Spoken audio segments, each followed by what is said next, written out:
신바람 사연 아파트. 오늘의 사연 시작하겠습니다. 안녕하세요. 세상에 저 같은 이유로 파혼하게 된 사람이 또 있을까 싶네요. 이미 벌써 한참이 지난 일이지만 아직도 그때 생각하면 어이가 없어서 웃음만 나옵니다. 물론 그때는 속이 상하기도 하고 세상 모든 게 다 짜증날 정도였는데 지금 생각해보면 참 잘했다는 생각밖에 들지 않네요. 제 파혼 소식에 주변 지인들도 많이 놀랐고 그때는 저를 많이 위로해주고 그랬는데 나중에 와서 이야기해보니 제가 상심이 많이 커 보였어서 그때는 저를 위로해줬는데 사실 너무 어이가 없었기도 하고 상황만 두고 보면 제 대처도 그렇고 웃음을 참아야 했던 적이 한두 번이 아니었다고 하네요. 파혼하고 나서 한참이 지난 뒤에 찾아온 남자친구를 한 방 먹여줬거든요. 지금은 저도 다 지난 일이고 이야기해도 아무런 문제가 없기에 이렇게 사연으로 한번 적어보았어요. 결혼까지 약속한 남자친구는 제가 대학 졸업 후 취직을 포기하고 가게를 차리면서 처음 알게 되었습니다. 가게를 차리는데 이런저런 도움을 받게 되었고, 그때부터 인연이 닿아서 연애를 시작하게 되었지요. 그러니 따지고 본다면 거의 대학 졸업한 후부터 6년이 넘는 시간 동안 연애를 했던 거예요. 그렇기에 결혼 이야기가 오고 가는 것까지도 꽤나 자연스러웠습니다. 오래 만난 만큼 서로의 지인들한테 서로를 소개시켜줬고, 하나같이 저희들은 오래오래 행복하게 잘 살 것 같다고 이야기를 해왔어요. 저도 그 말에 그 어떤 의심도 들지 않았었고, 듣던 말처럼 행복한 결혼 생활이 저희를 기다리고 있을 거라 믿었습니다. 그런데 결혼 준비를 하면서 특히 남자친구 가족들을 직접 만나게 되면서 그런 확신이 조금씩 무뎌지기 시작했어요. 중간 역할을 하려 한다기보다는 그저 자기가 복잡한 상황에 처할 것 같으면 그 자리를 아예 피해버리는 식으로 대처를 하고는 했었거든요. 그게 참 불만이었는데, 그래도 그동안 쭉 보여준 유유부단한 모습에 마지막에 가서는 저도 질릴 대로 질려서 크게 한 방 먹여주고 나올 수 있었던 것 같아요. 아무튼 남자친구는 다른 건 몰라도 가족 문제에 있어서만큼은 영 자신 없는 모습을 보여줬습니다. 다른 건 모르지만 남자친구가 저한테 말하길 자기가 집안의 유일한 독자라서 가족들, 친척들 이쁨만 받으면서 자라왔다고 했어요. 연애를 길게 했지만 결혼 이야기가 오가기 시작한 건 얼마 되지 않았던지라 남자친구 가족들을 직접 만날 일은 없었어요. 특히나 남자친구 혼자 서울에 올라와 지내고 있던 상황이고 본가는 서울에서 2시간 정도 더 벗어나야 있는 지역에 있었거든요. 그렇기에 더더욱 남자친구 가족을 결혼 허락을 받으러 갈 때까지 만나본 적이 없었습니다. 결혼 허락을 받기 위해 처음 남자친구 부모님께 인사를 드리는 일도 서울에서 진행이 되었어요. 원래는 제가 차가 있어서 남자친구를 제가 데리고 그 지역까지 내려갈 계획이었거든요. 그런데 남자친구가 부모님을 이쪽으로 오시라고 할 테니 저보고 고생하지 말라고 하는 거 아니겠어요. 그래도 그렇지, 다른 자리도 아니고 결혼 허락을, 특히나 제가 남자친구 부모님한테 처음 인사드리는 자리인데 어떻게 어른을 오라가라 하게 만드냐고 그냥 차 끌고 내려가겠다 했습니다. 애초에 남자친구는 면허를 따지 않고 있었던지라 연애하는 동안 차로 이동을 해야 할 때는 제가 항상 운전을 했었거든요. 그때는 잘만 타고 다녔으면서 이제 와서 왜 제가 운전하느라 고생할 거라 생각하는지 이해가 가지 않았어요. 그렇게 고생스러워 보였으면 면허라도 따놓던가 그랬으면 서로 교대해서 운전해 갈 수 있었을 텐데요. 아무튼 제가 계속 부모님을 오라고 하겠다는 말에 내가 가는 게 문제없다는 식으로 계속해서 의견을 피력하니 남자친구가 난감해하는 모습을 보였습니다. 그때 이 자식이 나한테 뭔가 숨기는 게 있구나 하는 생각을 하게 되었어요. 진짜 이유가 뭐냐 물었더니 고향 내려가는데 친구들이 아내 될 사람 차 얻어 타고 온 걸 안다면 가오가 안 산다는 얼토당토하는 이유만 대고 있더라고요. 애초에 면허도 없으면서 그게 쪽팔린 줄 알았으면 진작에 면허 좀 따지 그랬냐고 하니 그냥 부모님이 오시는데 아무 문제도 없다는데 뭐하러 거기까지 가냐고 그냥 자기가 하자는 대로 하자며 고집을 피우길래 그냥 그러기로 했습니다. 저야 운전 안 하면 덜 피곤해서 좋고 시간도 아끼고 솔직히 아쉬울 건 없었으니까요. 그리고 이만큼까지 제가 직접 가겠다는 의견을 말했는데 거절한 게 남자친구 본인이니 이게 문제가 될 리도 없고 설령 문제가 된다고 한들 할 이야기가 있으니 크게 문제될 게 없다 생각했어요. 그런데 남자친구가 저를 본가까지 데려가지 않으려던 진짜 이유를 남자친구 부모님을 만나는 그날에서야 알게 되었습니다. 남자친구한테는 위로 2명의 신우가 있어요. 두 사람 다 남자친구랑 나이 차가 그렇게 크게 나지 않아요. 큰 누나가 3살이, 작은 누나가 1살이었어요. 두 사람 다 이미 진작에 결혼을 했고요. 저희가 한참 연애하던 중에 결혼을 했는데 결혼식을 따라간다고 했었는데 그 당시에 남자친구가 우리 누나들 만나서 좋을 거 없다고 이야기했던 게 기억이 나더라고요. 그 말을 한 게 난데없이 기억이 난 이유는 바로 남자친구 부모님한테 인사드리는 그 자리에 서울까지 신우들이 떡하니 쫓아와서 저희들을 기다리고 있었거든요. 남자친구가 누나들 얼굴을 보자마자 낯빛이 사색이 되는데 저도 뭔가 잘못된 거구나 대번에 눈치를 챌 정도였어요. 집안 독자라서 귀하게 자랐다더니 남자친구는 누나들한테 꼼짝을 못했습니다. 오히려 부모님한테 대하는 것보다 누나들 대하는 게 어려워 보였어요. 저도 남자친구 부모님한테 인사드리는 자리라고 생각했는데 이런저런 질문은 남자친구 누나들한테서나 들었지. 남자친구 부모님한테 들은 질문은 거의 없다시피였을 정도였습니다. 제가 가게를 하고 있다는 이야기를 듣더니 무슨 월 매출이 어떻고 마진은 어느 정도 가져가냐 하는 전혀 몰라도 되는 이야기까지 묻더라고요. 한 달에 제가 얼마나 버는지 집요하게 물어보길래 장사라서 그때그때 달라 정확한 금액을 알려주진 못하겠다 하고 말았어요. 그런데 제 차키를 보더니 그 정도 차를 끌면 한 달에 8, 900은 버나 보다, 1000은 버나 보다 하면서 자기들끼리 지레짐작을 하더라고요. 차는 부모님이 사업하는데 남들한테 얕보이지 말라고 사주셨던 거기도 하고 월 수입은 들쑥날쑥하지만 평균적으로 3, 400 가져가는 게 전부예요. 잘 될 때는 500 넘을 때도 있긴 하지만 그렇다고 제가 얼마 버는지는 정확히 말해주고 싶지 않아서 말을 아꼈더니 지들끼리 대답 안 해주는 거 보니까 우리들 말이 맞았네 하면서 알아서 결론을 지어버리더군요. 그냥 결혼 전에 옳게 될 제가 얼마나 버는지 궁금해서 그런 거라 생각하고 말았는데 나중에 자리가 끝나고 집에 돌아갈 때 뭐 때문에 엄마 아빠의 자기들끼리 그 먼 데서 이렇게 왔는데 그냥 보낼 거냐면서 저기 길 건너에 백화점이 있던 게 거기서 쇼핑 좀 하겠다는 거예요. 여기까지 오는데 차비가 얼마 들었는지 아느냐, 어쩌냐 저쩌냐 하면서요. 딱 봐도 제가 돈 좀 번다고 하는 것 같으니 성의를 보이라는 것처럼 보이더라고요. 부르지도 않았는데 날아 나온 건 생각도 안 하고 본전 운운하면서 내 돈 뜯어먹으려고 하는 거 보니 어이가 없었지요. 저는 그냥 무슨 말인지 하나도 못 알아들은 것처럼 저는 가게에 일보러 나가야 하니 같이 못 갈 것 같고 남자친구가 오늘 회사도 연차를 냈으니 오랜만에 가족들하고 같이 쇼핑하면 되겠다고 말했지요. 그리고 도망치듯 그 자리를 빠져나왔습니다. 뭐 사소한 선물이라도 사서 들려보낼 수는 있지만 딱 봐도 백화점 가자고 하는 게 한두 푼으로 끝날 것 같지는 않아서 눈치 없는 척을 했는데 나름 잘 통했던 것 같아요. 남자친구 말에 누나들이 아주 이를 갈면서 화를 냈다고 하는데 그 정도면 올케나 며느리로서는 빵점이지만 반대로 따지면 똑순이 인증을 받은 거나 마찬가지잖아요. 아무튼 남자친구한테도 이러려고 안 내려가겠다고 고집을 피운 거냐 따져 물었습니다. 남자친구는 그제서야 미안하다고 그러더라고요. 자기 누나들이 유난스러운 부분이 있어서 부모님만 따로 서울로 모시려고 한 건데 이 자리까지 따라올 줄은 몰랐다고 하더군요. 오냐오냐 곱게 자랐다더니 어찌 누나들한테는 쪽도 못 쓰냐고 물었더니 남자친구가 지 누나들이 독자인 자기 때문에 희생한 것도 많고 그렇다 보니 누나들한테 미안한 것도 있고 해서 그 둘이 특히나 어렵답니다. 똥이 더러워서 피하지 무서워서 피하겠냐고 그냥 안 좋은 꼴 결혼 전부터 보여주기 싫어서 숨기려고 했다고 하더라고요. 그 부분에 있어서는 조금 실망했다고 솔직하게 남자친구한테 말했어요. 결혼 전에야 눈 가리고 아웅으로 넘어갈 수 있겠지만 결혼 후에도 신우들을 계속 피할 수는 없지 않았겠냐고요. 그럴 때는 남편 될 사람인 너가 중심 딱 잡고 중간 역할을 잘해주던가 하는 게 맞다고요. 이번 일만큼은 처음이니 그냥 넘어가겠지만 앞으로는 이 부분을 항상 염두해달라고 했어요. 특히나 가족들과 저희 문제에 있어서만큼은 결국엔 제가 남의 집 사람이나 마찬가지 아니겠냐고. 그러니 남편 될 사람인 너가 날 지켜주지 않으면 내가 너무 힘들 것 같다고 확실히 이해가 되도록 전했습니다. 남자친구는 제 말에 잘 알겠다고 하면서 미안하다 사과를 해왔고 그렇게 하겠다 대답했어요. 하지만 그 뒤로는 사실상 결혼 준비가 진행되면서도 남자친구의 가족들을 더 이상 만날 이유가 없었으니 그냥 믿음을 갖는 수 말고는 저도 다른 수가 없었지요.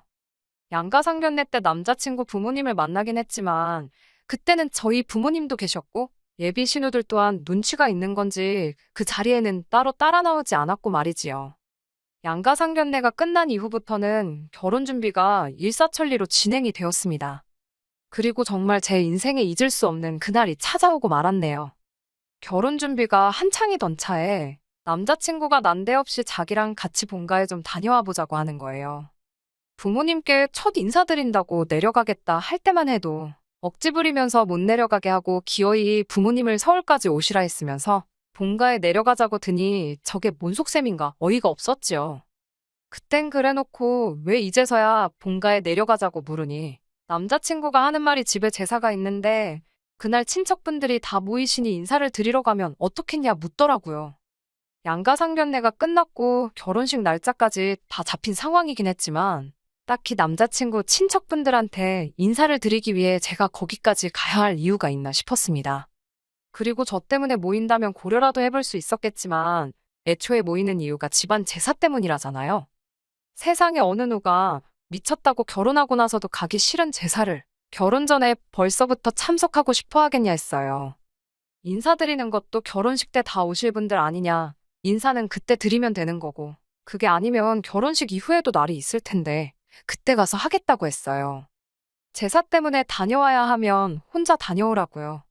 그랬더니 남자친구가 그제서야 또 우물쭈물 진실을 말해주더라고요. 사실 진짜 이유는 할아버지가 손주며느리 될 사람을 한번 보고 싶다고 했다는 거예요. 친척들 인사는 겸사겸사 저한테 둘러댄 이유였고요.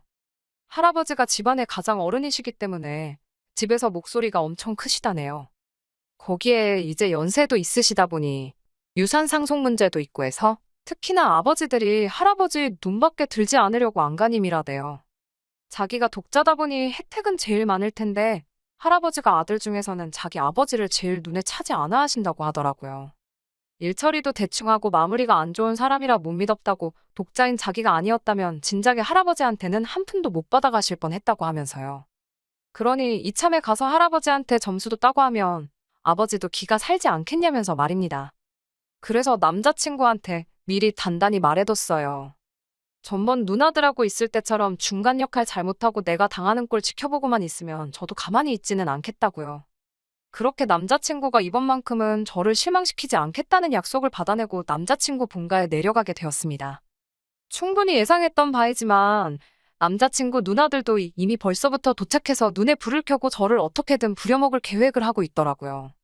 그래도 집안 어른들 다 모여있고 한자리다 보니 제가 나서서 전부 다 할 것까진 아니지만 적당한 선에서 눈치 보면서 간단한 일거리 정도는 도울 생각이었는데 예비 신우들 두 사람을 보니 그럴 생각이 싹 달아나더라고요.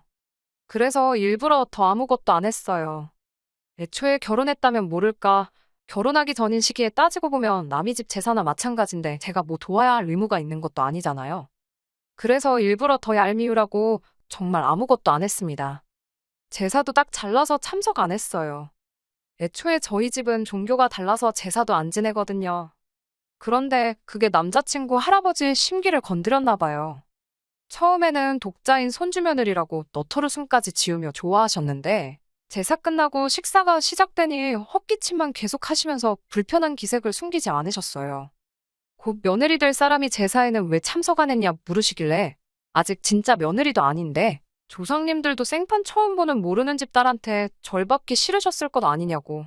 결혼 후에 정식으로 제가 며느리가 되면 그때부터 조상님께 인사드리고 제사도 참석하겠다고 이야기했어요. 저희 집은 제사를 안 지내느냐고 묻길래 그냥 명절 때도 친척들끼리 모여서 간단하게 기도만 드리고 가족들끼리 즐겁게 시간을 보내는 정도다 대답을 했습니다. 그러니 할아버님이 제 성씨를 두고 어디 성씨냐 물으시더군요.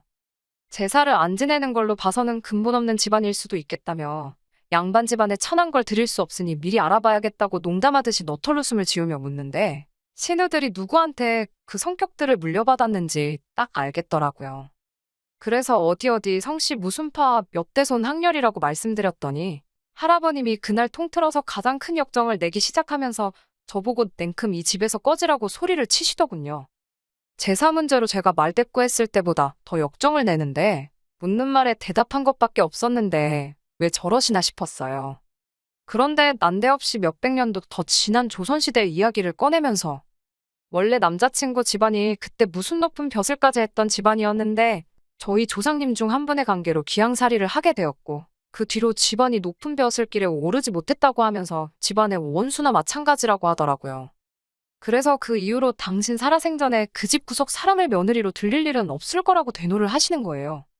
불똥은 남자친구 아버지한테까지 튀어서 너는 집안의 제사를 이어갈 놈이 그런 중요한 것도 확인 안 하고 결혼을 허락한 거냐며 노발대발 하시더라고요.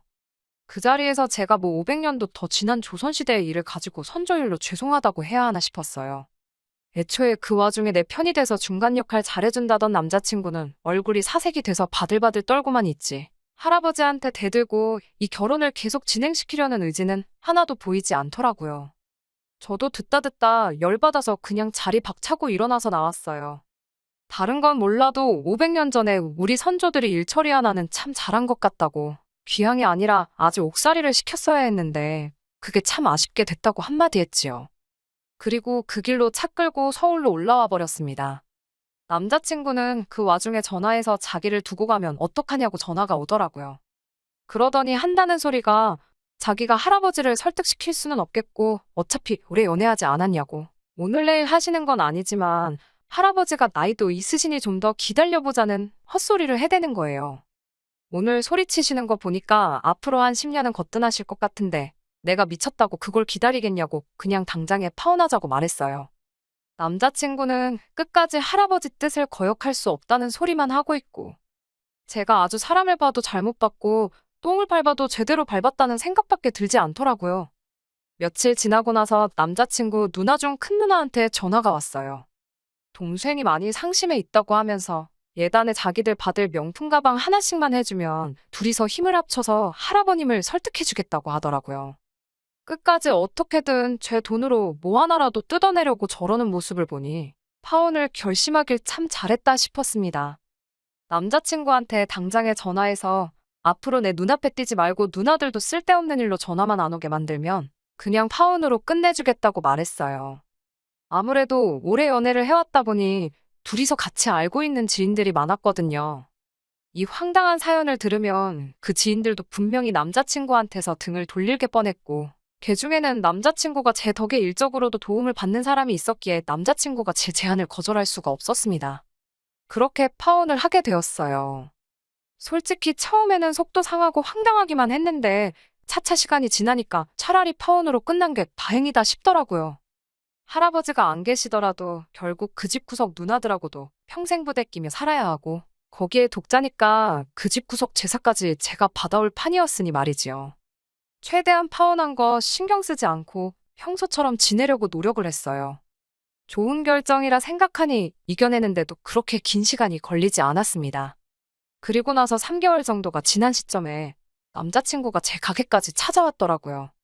제가 왜 찾아왔냐고 내가 경고했던 거 기억나지 않느냐고 얼른 꺼지라고 쏘아붙였더니 남자친구가 이번엔 다른 일로 온 거라며 우리 이제 결혼할 수 있다고 하면서 다시 시작하고 싶다고 제 앞에 무릎을 다 꿇더라고요. 그 짧은 시간에 그렇게 정정하셨던 할아버님이 돌아가셨을 리도 없는데 왜 저렇게 나오는가 싶었습니다. 그런데 남자친구가 전해준 말 때문에 무릎 꿇고 빌고 있는 남자친구를 앞에 두고 아주 배꼽을 잡고 웃어버렸네요. 아무튼 파혼을 하게 되었고 할아버지 유산 문제로 이것저것 정리하다가 오래전부터 내려오던 족보로 좋기 몇백 년은 돼 보이던 물건을 찾았다고 하대요. 아무래도 오래된 책이다 보니 그건 따로 보관을 하고 있었고 그동안은 그냥 양장본 족보를 가지고 있었는데 오래된 만큼 역사적인 가치를 지니고 있지 않겠냐고 생각했다는 거예요. 그래서 그 책에 대한 감정을 맡겼는데 오래된 책인 만큼 사료로서의 가치를 인정받아 감정가는 후하게 나왔답니다.